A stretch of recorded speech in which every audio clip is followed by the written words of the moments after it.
এই মুহূৰ্তৰ এক গুৰুত্বপূৰ্ণ খবৰ নাজিৰাৰ গড়মূৰ দিশত পুনৰ বাঢ়িছে পানী পুনৰ বৃদ্ধি পাইছে দিখৌ নৈৰ জলপৃষ্ঠ যিকোনো মুহূৰ্তত পানী সোমাব পাৰে কেইবাটাও অঞ্চলত মোবাইলে আহিছে এই সতৰ্কবাণী ঘৰলৈ উভতি অহা লোকৰ মাজত পুনৰ হাহাকাৰ অৱস্থা সকলোৱে পুনৰ বান্ধিছে তালি টোপোলা গুগলত এটা বাৰ্তা আহিছে য'ত কোৱা হৈছে যে আজি নিশাৰ ভিতৰতে হয়তো দিখৌ নৈৰ জলপৃষ্ঠ 40 সেন্টিমিটাৰ পৰ্যন্ত বৃদ্ধি পাব পাৰে এনেধৰণে মোবাইলে সতৰ্কবাণী আহিছে অৱশ্যে নিয়ন্ত্ৰণ কক্ষক আমাৰ সাংবাদিকে ফোন কৰিছিলে ফোন কৰোতে জানিব পাৰিছে যে পানী বাঢ়িছে হয় কিন্তু 19 জুলাইৰ দৰে পানী বঢ়া নাই এতিয়ালৈকে কিন্তু সকলো সাৱধানে থকাটো ভাল আতংকিত কোনো লোক হ'ব নালাগে কিন্তু সকলোৱে যদি সাৱধানে থাকে তেনেহলে ভাল বুলি উল্লেখ কৰা হৈছে আৰু প্ৰশাসনৰ তৰফৰ পৰা সকলো লোককে সহায় কৰাৰ বাবে বিশেষ পদক্ষেপ গ্ৰহণ কৰিব পাৰে সেই কথা উল্লেখ কৰা হৈছে আমাৰ সাংবাদিকসকল লাইভত আছে ইতিমধ্যে লাইভত তেওঁলোকে কথাখিনি উল্লেখ কৰিছিল পুনৰবাৰ আমি চেষ্টা কৰিম তেওঁলোকৰ সৈতে যোগাযোগ স্থাপন কৰিবলৈ নাজিৰাৰ গড়মূৰ দিশত পুনৰ বাঢ়িছে পানী পুনৰ বৃদ্ধি পাইছে দিখৌ নৈৰ জলপৃষ্ঠ যিকোনো মুহূৰ্তত পানী সোমাব পাৰে কেইবাটাও অঞ্চলত মোবাইলে আহিছে এই সতৰ্কবাণী ঘৰলৈ উভতি অহা লোকৰ মাজত পুনৰ হাহাকাৰ অৱস্থাৰ সৃষ্টি হৈছে সকলোৱে পুনৰ বান্ধিছে তালি টোপোলা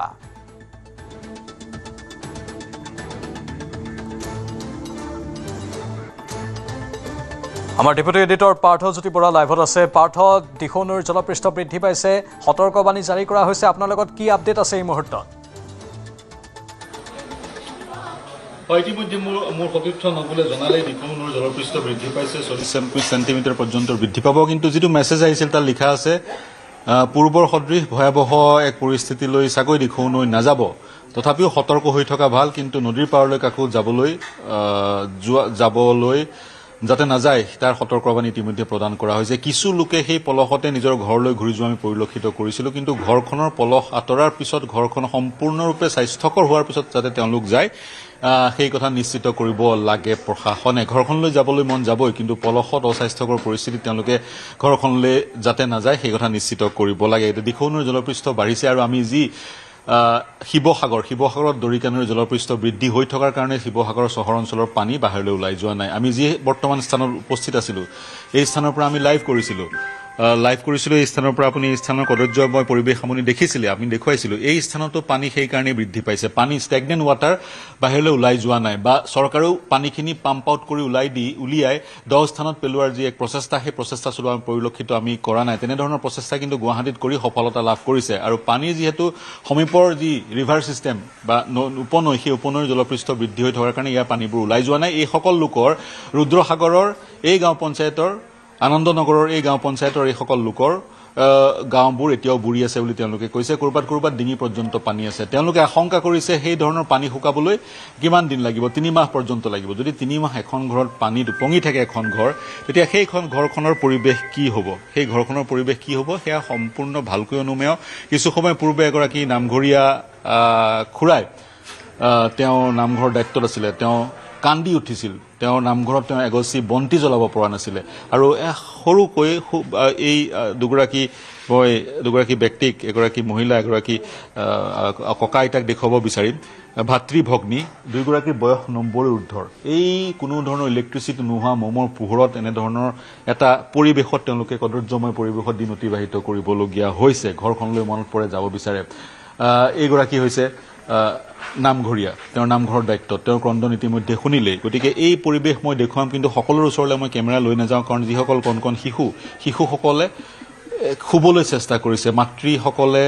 শিশুসকলক বিচনী মাৰি খুৱাবলৈ চেষ্টা কৰিছে আমি দূৰৰ পৰা যি সম্ভৱ হয় দেখুৱাবলৈ চেষ্টা কৰিম যাতে প্ৰশাসনৰ চকু খোল খাই তেওঁলোক জাগ্ৰত হয় আৰু এনেধৰণে যদি দিখৌ বা দৰিকা বা আন নদীসমূহৰ যদি জলপৃষ্ঠ বাঢ়ি থাকে তেতিয়া কিন্তু পানী নাতৰিব আৰু পানীত আমি দেখিলোঁ অজস্ৰ বটল আৰু মূল ৰাস্তাটো 100 মিটাৰ দূৰত মূল ৰাস্তাৰ পৰা এইখিনিলৈ আহিবলৈ প্ৰশাসনে কোনো ব্যৱস্থাই কৰি দিয়া নাই নিজাববীয়াকৈ এওঁলোকে এখন দলং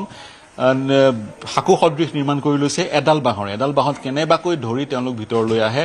বা তেওঁলোকে খাদ্য ক্ৰয় কৰিবলৈ যায় বা খৰিৰে তেওঁলোকে খাদ্য প্ৰস্তুত কৰি আছে চাওক কেনেকৈ বিচনী মাৰি কৰবাত কাৰোবাৰ চিলিণ্ডাৰ আছে গেছত খাদ্য প্ৰস্তুত কৰিছে বাহিৰত খৰিত তেওঁলোকে এই ধৰণে খাদ্য প্ৰস্তুত কৰিছে গতিকে কৰবাত এটা আশ্ৰয় শিবিৰত আমি পৰিলক্ষিত কৰিলোঁ লাচিত বৰফুকন মহাবিদ্যালয় তাত উপৰ্যুপৰি সাহায্য মন্ত্ৰী গৈছে কেন্দ্ৰীয় মন্ত্ৰী সৰ্বানন্দ সোণোৱাল গৈছে বিমল বৰা গৈছে আন মন্ত্ৰীজনৰ প্ৰতিনিধি গৈছে এই ধৰণৰ বৈষম্য কিয় আমাৰ যি তন্ত্ৰ চৰকাৰী তন্ত্ৰ ব্যৱহাৰ কৰক, নিৰ্ধাৰিত কৰক কাক কিমান কি লাগে, সকলোকে দিয়ক, সকলো উদ্ধাৰ হ'ব বিচাৰিছে, সকলো নিজৰ ঘৰখনলৈ ঘূৰি যাব বিচাৰিছে, সকলোৰে ঘৰ নিৰ্মাণ কৰক পদ্ধতিগতভাৱে। তাৰ পিছত আমি ৰেস্কিউ কৰিলো, ৰিলিফ দি আছো, জীৱন আৰু জীৱিকা ইয়াৰ পিছত। বহু কথা আহিছে পাৰ্থ, আপোনাক এই মুহূৰ্তত ধন্যবাদ জ্ঞাপন কৰিছো। বিক্ৰমো আছে, এটা নৈপৰীয়া অঞ্চলতে বিক্ৰম আছে, তাত আমি দেখিছো সকলোৱে লাম লাকটো ওপৰলৈ তুলিছে, হয়তো তেওঁলোকে সামগ্ৰীসমূহ ওপৰলৈ তুলি তাৰ পৰা আঁতৰি যাব। বিক্ৰম, গোটেইখিনি কথা জানিব বিচাৰিছো। প্ৰাঞ্জল, আমি ইতিমধ্যে খবৰটো জনাইছো যে এই যেটো গড়মূৰ দিশ আছে, বাঁহগড় দিশ আছে নাজিৰাৰ, এই দিশটোত কিন্তু এটা খবৰ বিয়পি পৰিছে যে দিখৌ নদীৰ জলপৃষ্ঠ বৃদ্ধি পাইছে আৰু মোবাইলতো এলাৰ্ট আহিছে। মোৰো মোবাইলত এলাৰ্ট ইতিমধ্যে আহিছে, মই বাতৰি কৰি থকা অৱস্থাতেই, আৰু গুগলতো ইতিমধ্যে এলাৰ্ট দিয়া হৈছে। আৰু তাৰ পাছতেই এই মানুহখিনি তেওঁলোকে সাৱধান হৈছে, আতংকিত নহয়, স্বাভাৱিকতে তেওঁলোক সাৱধান হৈছে আৰু তেওঁলোকে এনেদৰে তেওঁলোকে তালি টোপোলা বান্ধিছে। আৰু যি কেইপদ সামগ্ৰী 19 জুলাই বানত বাচি গৈছিল, সেই সামগ্ৰী কেইপদ তেওঁলোকে এনেদৰে তালি টোপোলা বান্ধি ওপৰত উঠাই দিছে, যাতে এইবাৰ পানী সোমালেও তেওঁলোকে এই সামগ্ৰী কেইপদ যাতে হেৰুৱাবলগীয়া নহয়। এই ঘৰসমূহত এতিয়া এয়া মই বাঁহগড়ত আছো, এই মুহূৰ্তত বাঁহগড় দিশত এনেধৰণৰ প্ৰস্তুতি এয়া মানুহে কৰিছে। তেওঁলোকে 12 দিনৰ পাছত ঘৰখনলৈ আহিছিল আৰু 12 দিনৰ পাছত ঘৰখনলৈ আহি যেতিয়া এই খবৰ এতিয়া নিশাৰ ভাগত বিয়পি পৰিছে, নিশাৰ ভাগত এই খবৰ বিয়পি পৰাৰ লগে লগে তেওঁলোকে এই তালি টোপোলা এই মুহূৰ্তত বান্ধিছে আৰু বান্ধি তেওঁলোকে যিসমূহ সা সামগ্ৰী তেওঁলোকৰ আছিল, এই 12টা দিনত ৰিলিফৰ পৰা সাহায্য যিসমূহ সা সামগ্ৰী পাইছিল, সেইসমূহো তেওঁলোকে এনেদৰে ওপৰত উঠাই দিছে। দাদা, আপোনালোকে বস্তুখিনি কিয় উঠাই আছে? পানী আহিছে বুলি কোৱা শুনিছো, সেইটো কাৰণে বুলি ক'ত শুনিলে? মানে আমাৰ লগৰ কেইজন মানে ফোন কৰিছে যে বোলে ক'ৰ পৰা হয়, লগৰ কেইজন ক'ৰ পৰা ফোন? নদী কিনাৰ দিখৌ কিনাৰো হয়, লগৰ তেওঁলৈ ফোন কৰিলোঁ যে পানীটো বাঢ়িছে বুলি কৈছে বাৰু, ইমানটো নহয় বাৰু, মানে আছে কৈছে আৰু 2-3 ফুট মানে বাঢ়িলেহে আমাৰ ইয়ালৈ পাবহি। সেইটো কাৰণে আমি এতিয়া প্ৰথমবাৰ শ্বুট পোৱাই যোৱা যে 10 মিনিটতে, সেইকাৰণে এতিয়াৰ পৰা অকণমান আমি কৈছো আৰু সোনকালৰ পৰা সাজু হৈছো, মানে সাজু হৈছো। মানুহখিনি আতংকিত নহয়, তেওঁলোকো আতংকিত হোৱা নাই, তেওঁলোক সজাগ হৈছে, সাৱধান হৈছে, কাৰণ তেওঁলোকে পূৰ্বতে যিহেতু বান কেতিয়াও পোৱা নাছিল আৰু 19 জুলাই যিটো বান আছিল তেওঁলোকৰ বাবে একেবাৰে অকল্পনীয় আছিল। মাত্ৰ 10 মিনিটৰ ভিতৰত সকলো ধাহিমুখি লৈ গুচি গ'ল, কোনেও একো সামগ্ৰী আচলতে বচাবলৈ সুযোগ নাপালে আৰু সেইবাবে মৃতকৰ সংখ্যা বৃদ্ধি হ'ল। আৰু এইবাৰ যাতে তেনেকুৱা নহয়, এইবাৰ যাতে পানী যদি সোমায়, প্ৰাকৃতিক দুৰ্যোগৰ কথা আপুনি ধৰিব নোৱাৰে, নদীৰ জলপৃষ্ঠ যিকোনো মুহূৰ্তত বৃদ্ধি পাব পাৰে, গতিকে আপুনি ধৰিব নোৱাৰে, বৰষুণো হৈ আছে, নগা পাহাৰত বৰষুণ হৈ থকাৰ খবৰ আছে। গতিকে এইবাৰ যাতে তেনেকুৱা ধৰণৰ এটা অবৰ্ণনীয় পৰিস্থিতি যাতে নহয়, মানুহবোৰ নিজেই তেওঁলোকে সজাগ আৰু সতৰ্ক হৈ আছে আৰু তাৰ ফলত তেওঁলোকে এইসমূহ সা সামগ্ৰী এতিয়া তেওঁলোকে এনেদৰেই এইসমূহ তেওঁলোকে সা সামগ্ৰী তালি টোপোলা বান্ধি তেওঁলোকে ওপৰত উঠাই দিছে। এইসমূহ লাম লাগতো আপুনি দেখা পাইছে, সকলো তেওঁলোকৰ যি কেইপদ সা সামগ্ৰী আছিল, কাপোৰ কানি আছিল, সকলো তেওঁলোকে এনেদৰে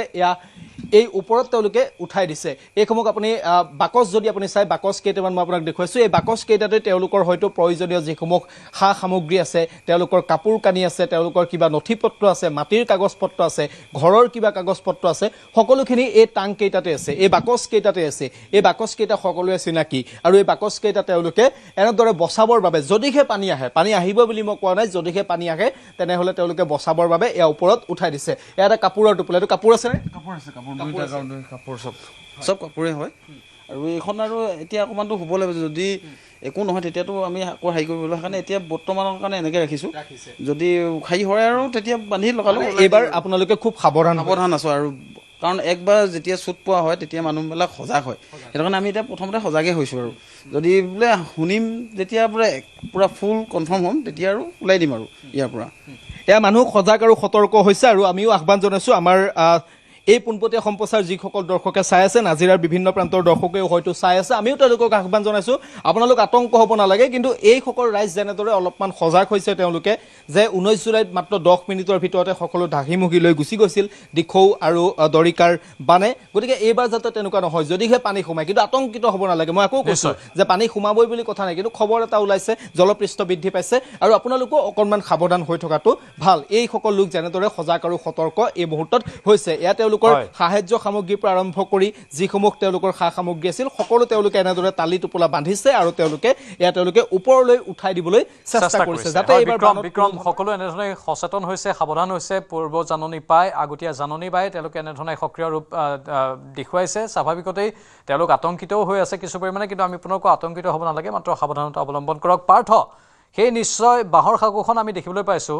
আমাৰ সতীৰ্থ ভিডিঅ' জাৰ্নেলিষ্টে এই বাঁহৰ সাঁকোখন পাৰ হৈছে, অতি ভয়ংকৰভাৱে এই আশ্ৰয় শিবিৰটোত মানুহে অহা যোৱা কৰিবলগীয়া হৈছে। পাৰ্থ হয় আৰু তেওঁলোকে কৈছে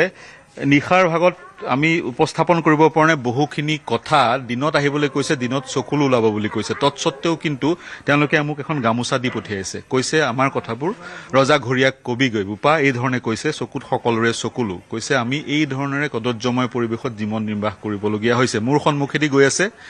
অঞ্জন সেই একেডাল সাকুৰে অঞ্জনৰ হাতত কেমেৰাটো আছে আৰু পিঠিত লাইভ ভিউটো আছে আৰু এই যে আপুনি সাকুখন দেখিছে এই সাকুখন এডাল বাঁহৰ আৰু সাকুৰ তলৰ যি পানী এগৰাকী ব্যক্তিয়ে ক'লে এই পানী প্ৰায় কিমান দ এই পানী প্ৰায় ডিঙিলৈকে দ গতিকে কিমান প্ৰায় 5 ফুট 5.5 ফুট দ গতিকে এই পানীত যদি কোনোবা শিশু পৰে তেতিয়া কিমান এক ভয়াৱহ পৰিস্থিতিৰ সৃষ্টি হ'ব আৰু অঞ্জনেও বহু প্ৰত্যাহ্বান নেওচি বিপদসংকুল এক পৰিস্থিতিত হাতত লাইভ ভিউ পিঠিত লাইভ ভিউ হাতত কেমেৰা লৈ এই দৃশ্য গ্ৰহণ কৰিছে আৰু মই এনেভাৱে এই সাকুখন পাৰ কৰিবলৈ চেষ্টা কৰিছোঁ আমি এদিন পাৰ কৰিম কাইলৈ আহিলে আৰু এবাৰ পাৰ কৰিম তেওঁলোকে দিনে এই সাকু পাৰ হ'বলৈ চেষ্টা কৰি সদায় প্ৰতিদিনে শিশুসকল আৰু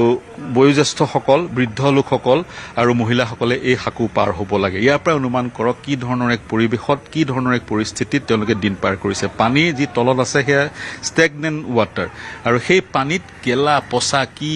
আছে কোনো ধৰণে ক'ব পৰা নাযায় এক অস্বাস্থ্যকৰ পৰিৱেশত তেওঁলোকে জীৱন নিৰ্বাহ কৰিছে কেৱল এয়াই নহয় আমি আধাহে আহিছোঁ আৰু আধা আমি যাব লাগিব আমি এই যি দৃশ্য দেখুৱাইছোঁ এই দৃশ্য আমি দেখুৱাইছোঁ কাৰণ অসমৰ ৰাইজে চাওক আমাৰ যোগেদি প্ৰশাসনৰ চকু খোল খাওক এই স্থানত তেওঁলোকে যদি এখন অস্থায়ীভাৱে সাকু নিৰ্মাণ কৰি দিলে হয় এটলিষ্ট ৰাইজে সকাহ পালে হয় গতিকে এই ধৰণৰে বিপদসংকুল অৱস্থাত তেওঁলোকে জীৱন অতিবাহিত কৰিছে শৌচাগাৰৰ কথাটো মই ক'লোৱেই যিটো পৰিত্যক্ত খাদ আছে সেই খাদটোৰ পৰা কেনেকৈ পানী নিৰ্গত হয় সেই কথা ক'লোৱেই গতিকে ইয়াৰ পৰাই আপুনি অনুমান কৰক কি এক পৰিৱেশত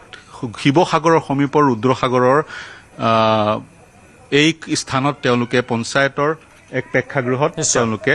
জীৱন অতিবাহিত কৰিবলগীয়া হৈছে